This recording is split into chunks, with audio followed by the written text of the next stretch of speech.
Kita ingat kata Allah di Al-Quran dan hadis. Ridallah fi ridal walidain wa sakhtallah fi sakhtal walidain. Seperti itu ya saja. Iya benar.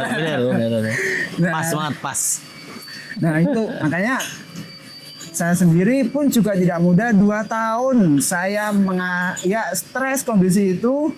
Akhirnya saya belajar.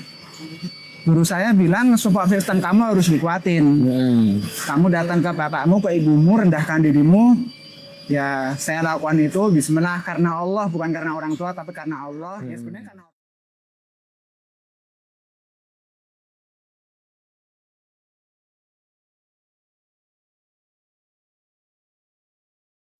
Bismillahirrahmanirrahim. Assalamualaikum warahmatullahi wabarakatuh. Waalaikumsalam warahmatullahi. Masya Allah. Ini saya menyapa sahabat Mida dulu Ustaz ya. Masya Allah. Sahabat Mida dimanapun Anda berada, berjumpa lagi dengan saya Rizky Haitsul Haq, Ketua dari Yayasan Mitra Dai Indonesia dalam kanal YouTube Mida Channel dalam segmen Podcast Sahabat Mida. Alhamdulillah Ustaz, hari ini kita bisa bermuajah nih hari ini nih. Masya Allah ya, setelah sekian, berapa tahun ya? Ada 10 tahun. 10 tahun. Masya Allah ya. Dan Alhamdulillah kita sudah kehadiran bintang tamu kita. Dan kami sebelum itu ingin mengucapkan jazakumullah khairan kepada seluruh sahabat Mida yang sudah mensupport kanal YouTube kami dengan cara like, komen, dan subscribe. Semoga syiar dakwah ini, syiar edukasi ini tidak hanya terhenti di sahabat Mida, tapi juga bisa lebih luas lagi manfaatnya. Dan langsung saja hari ini kita sudah bersama salah satu sahabat karib saya, Ustadz Faris Amal Hidayat. Assalamualaikum Ustadz. Waalaikumsalam warahmatullahi wabarakatuh. Dingin nih tangannya. Iya dingin nih, nggak tahu nih. Dinginan. Masya Allah Ustadz Faris. Alhamdulillah ini pertama kali saja di podcast ya. Iya pertama kali. Saya sempat konsultasi juga nih cara menghidupkan edukasi dalam YouTube ini.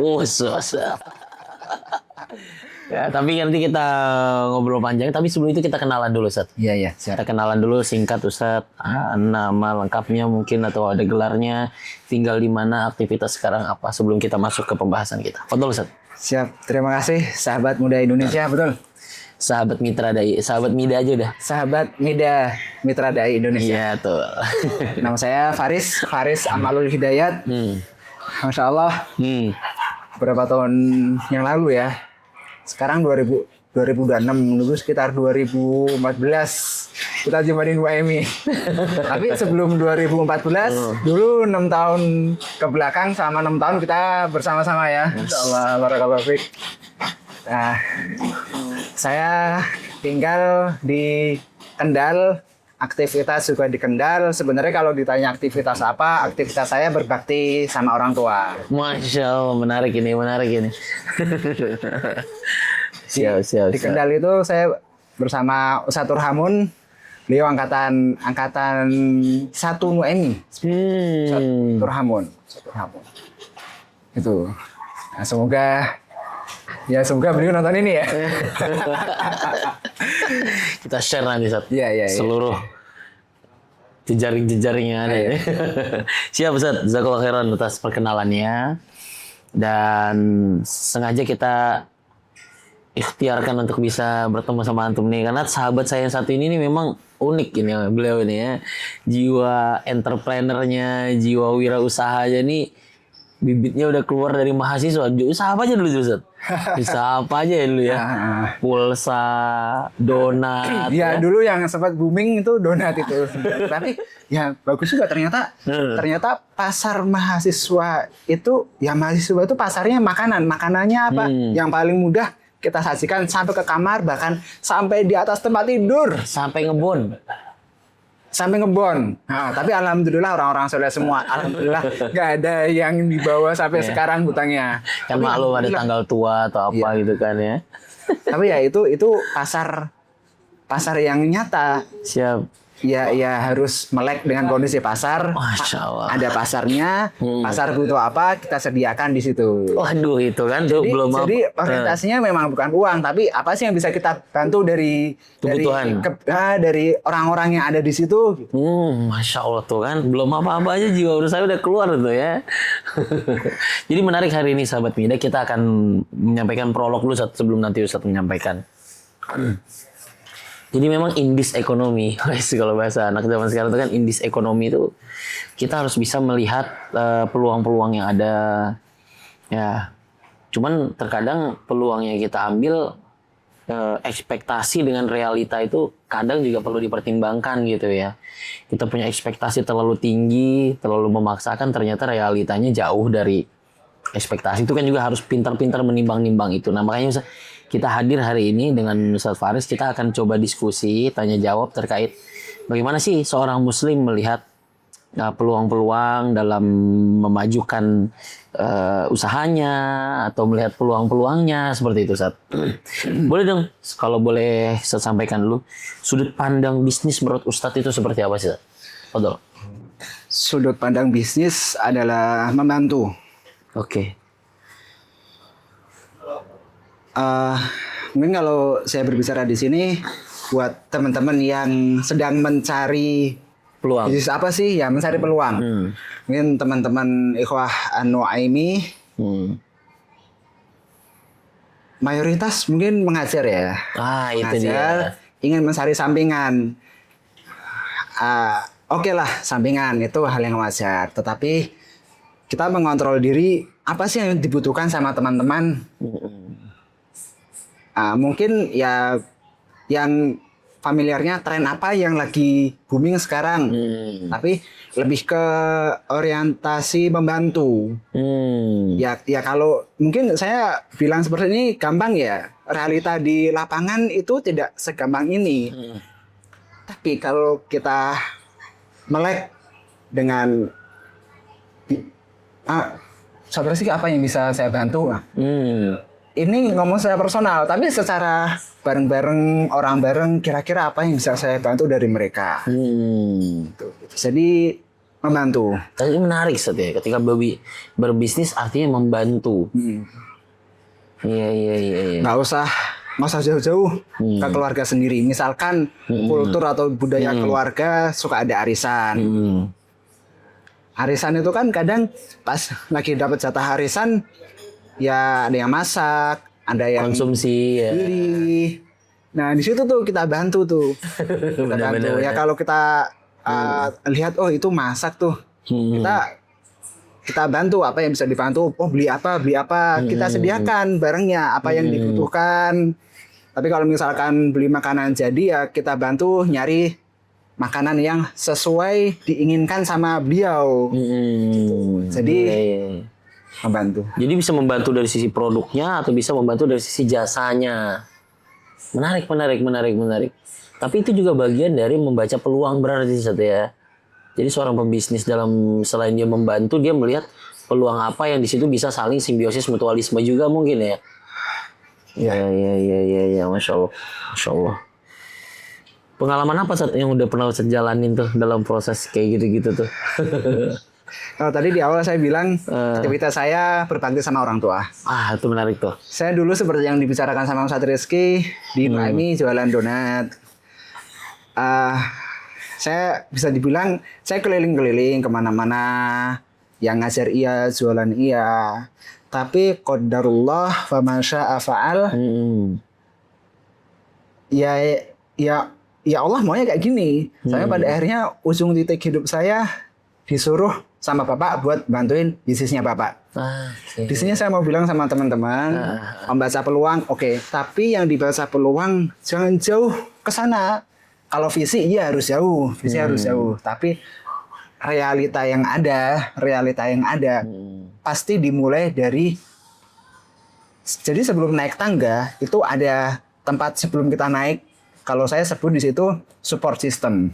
Jadi 7 tangga bisnis saya belum begitu hafal dan belum sempat buka juga sebelum kamera di on. Jadi sebelum kita memulai 7 tangga bisnis itu, terlebih dahulu pondasinya adalah support system. Apa maksudnya support system? Orang-orang ring satu dalam hidup kita. Termasuk kalau anak laki-laki itu diikat sama ridho kita kepada ibu kita. Kalau yang perempuan ridhonya terhadap suaminya ketika sudah menikah. Nah kalau kasus saya muter kemana-mana, mencoba bisnis kemana-mana, ya nggak tahu qadarullah.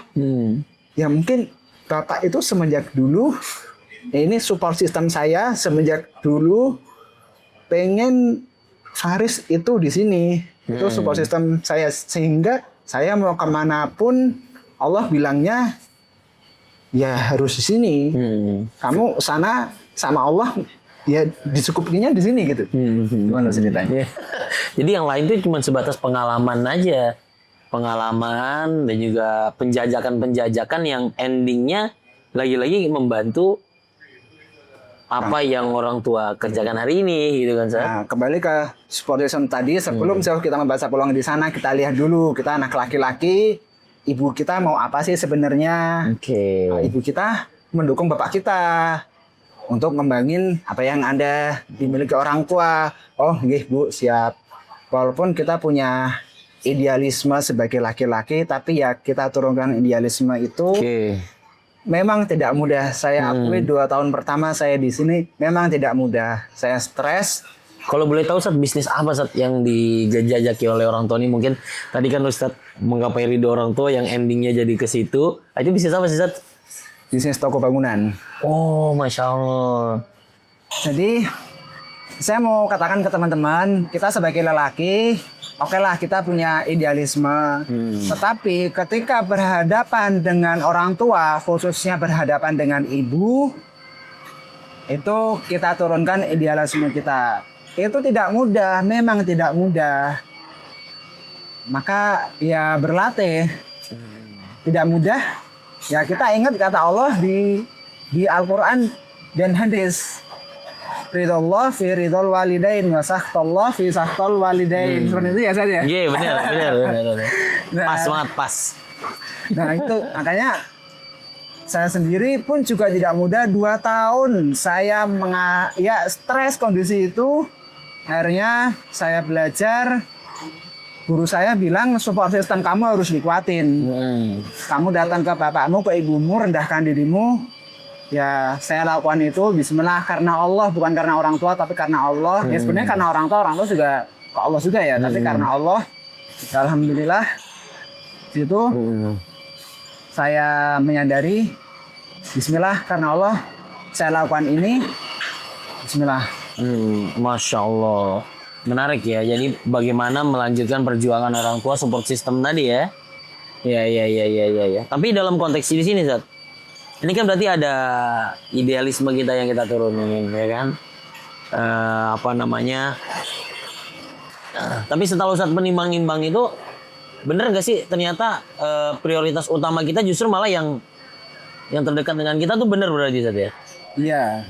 Gak usah merasakan itu ya, setelah ekspansi kemana-mana, nyoba ini, nyoba itu, ternyata justru malah peluang yang ada di dekat kita itu yang sebenarnya peluang terbaik yang ada di situ karena kita sudah memahami begitu saja ya, berarti. Iya. Masya Allah. Walaupun di awal mungkin tadi ada pembiasaan ya. Iya. Iya. Ada apa kondisi-kondisi yang tidak normal dalam proses berjalannya itu? Selain tadi stres, mungkin adaptasi dulu, apa sih kondisi-kondisi tidak normal? Kalau saya mengambil pelajaran dari hidup saya, ini juga PR bagi saya sebagai peran ayah. Oke. Peran ayah terhadap anak laki-lakinya jika tidak dibangun dari awal di masa anak seusia dini atau seawal mungkin, itu akan sulit dilakukan pendekatan ketika semasa dewasa. Itu saya lakuin, saya tidak mudah kondisi turun di hadapan ayah saya karena saya kedekatan emosional lebih ke ibu saya. Oke. Namun ketika saya merasa saya curhat ke ibu saya, oh ternyata ibu saya lebih nggak bisa saya ajak ngobrol lagi. Udah. Akhirnya udah saya ke bapak saya turunin, berlatih buat nurunin. Jadi faktornya kalau bisa kita tarik buat diri kita sendiri, kita bangun kedekatan emosional kita dengan anak kita. Oke.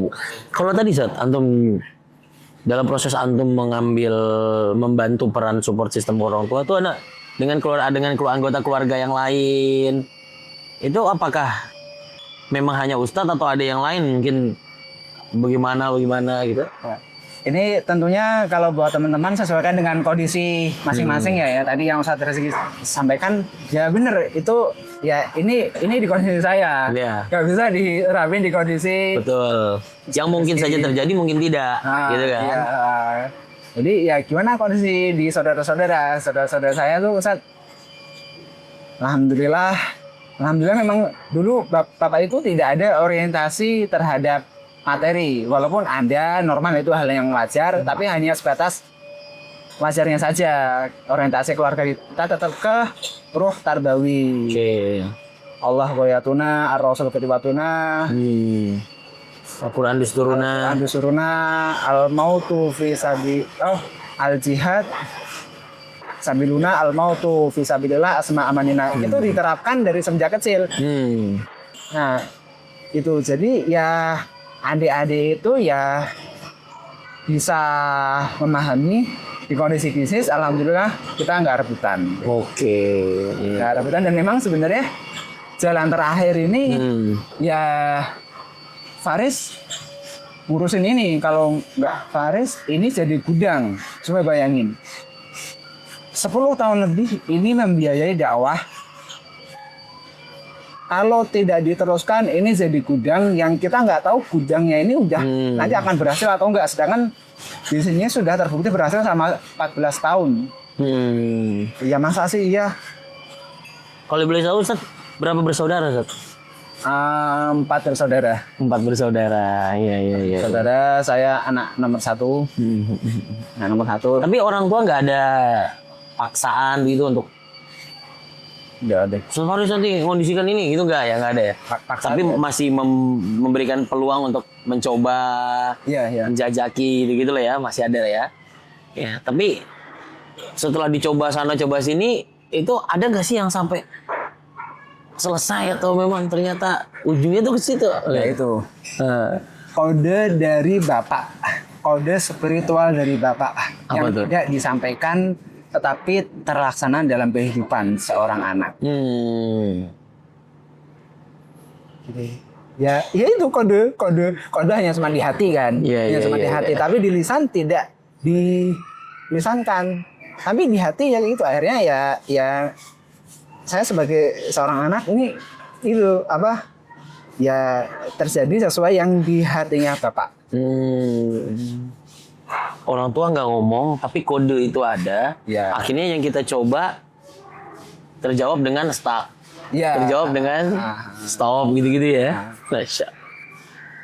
Iya. Nah sekarang kalau antum kodenya apa nih dari Bapak antum? Nah ini juga nih.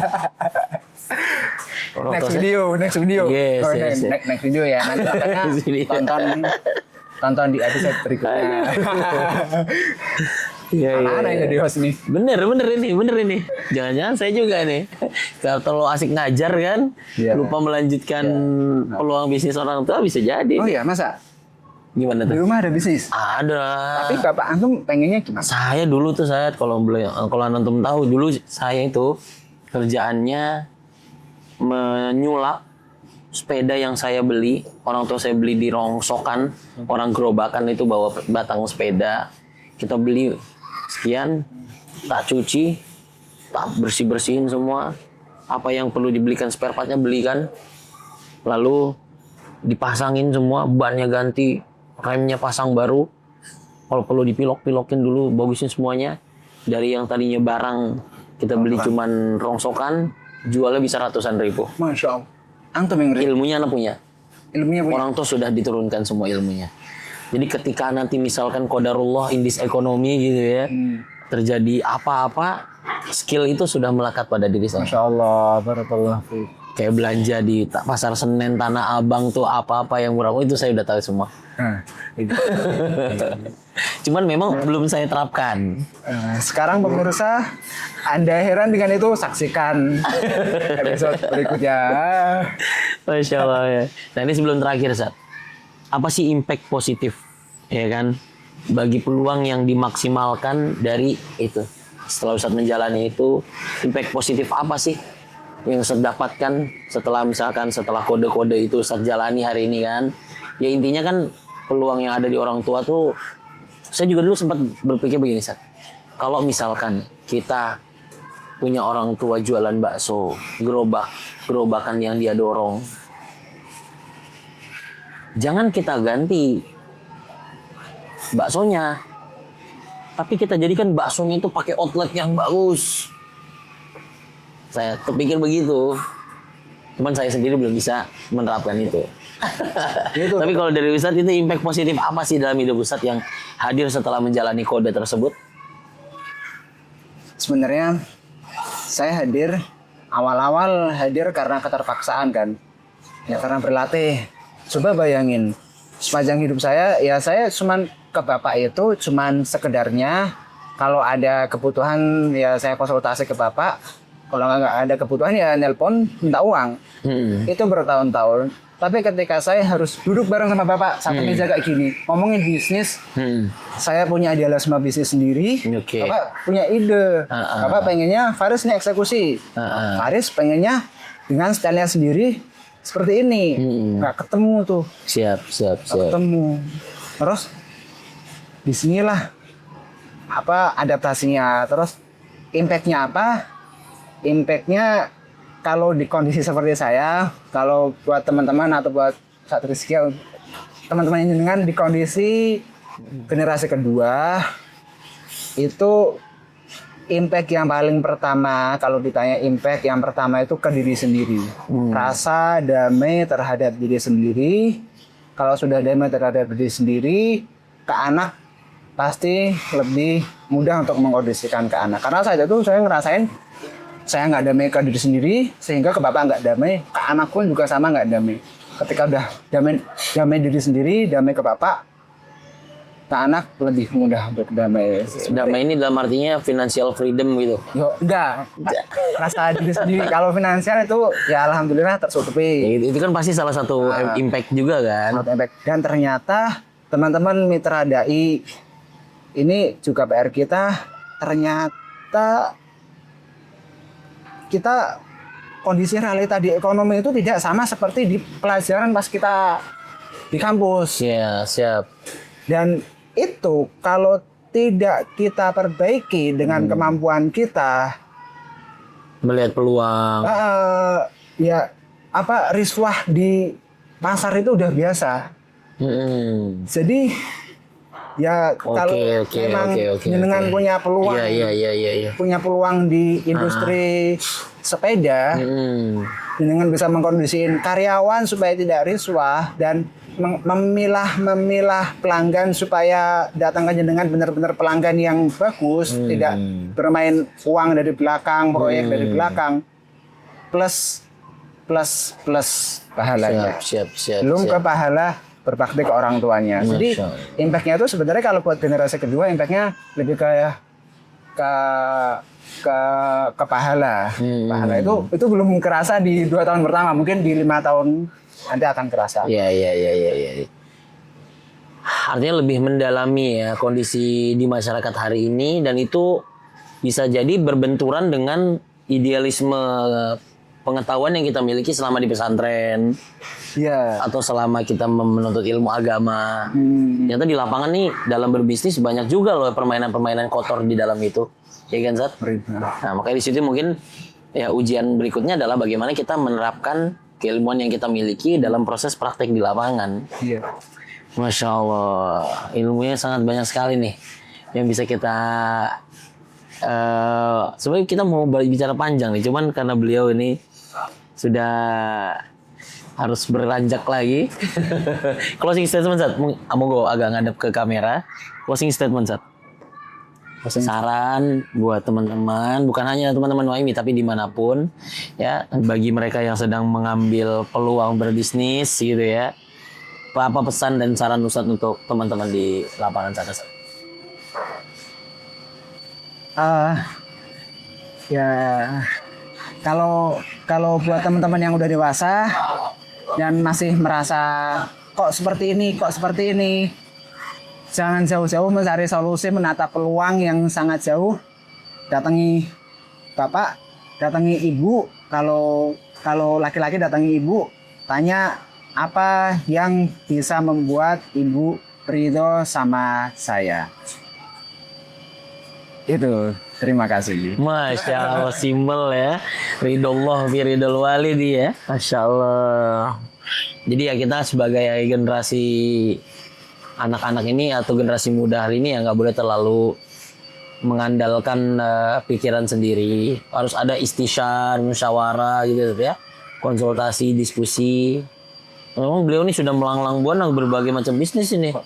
Kalau ke orang tua, Nah, rumus diskusi oke lah, tapi lebih tepatnya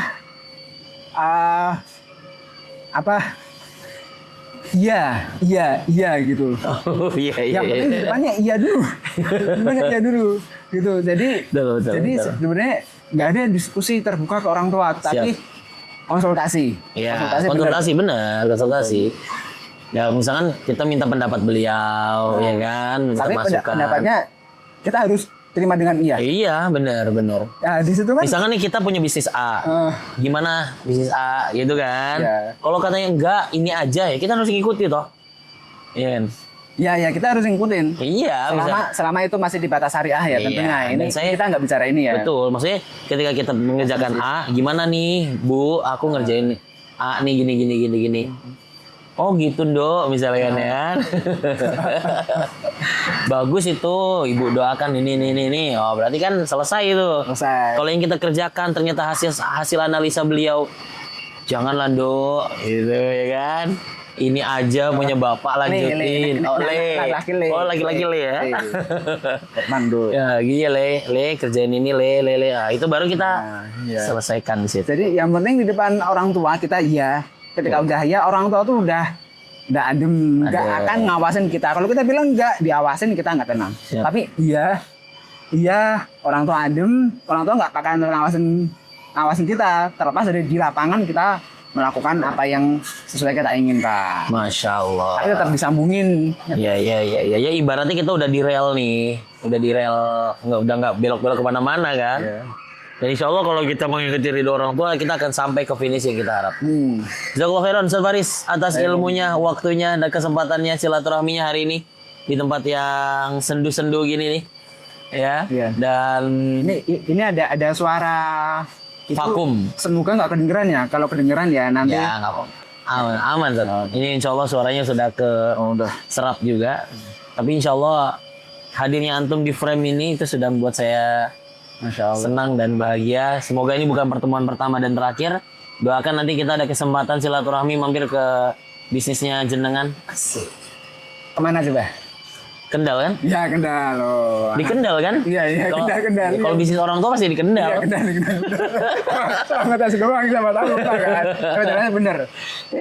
Sudah terbukti, tertes. Jadi berapa tahun? 6 tahun plus 3 tahun ini. Soalnya tadi kan sampean kenalin diri saya dari Kendal. Oh iya, kenal. Aku kenalnya dari Semarang. Oh, jenengan kenalnya di Semarang. Iya. Kalau Kendalnya baru kenal di sini. Baik. Kita akan lanjutkan diskusi di belakang kamera. Tapi ala kuliah itulah tadi. Kita sempat pindah tempat juga tadi Sad ya. Dari ruangan satu ke ruangan yang lain. Tapi ala kuliah, terima kasih buat seluruh sahabat Midan dan khususnya Ustaz Faris yang sudah menyempatkan diri hadir sini.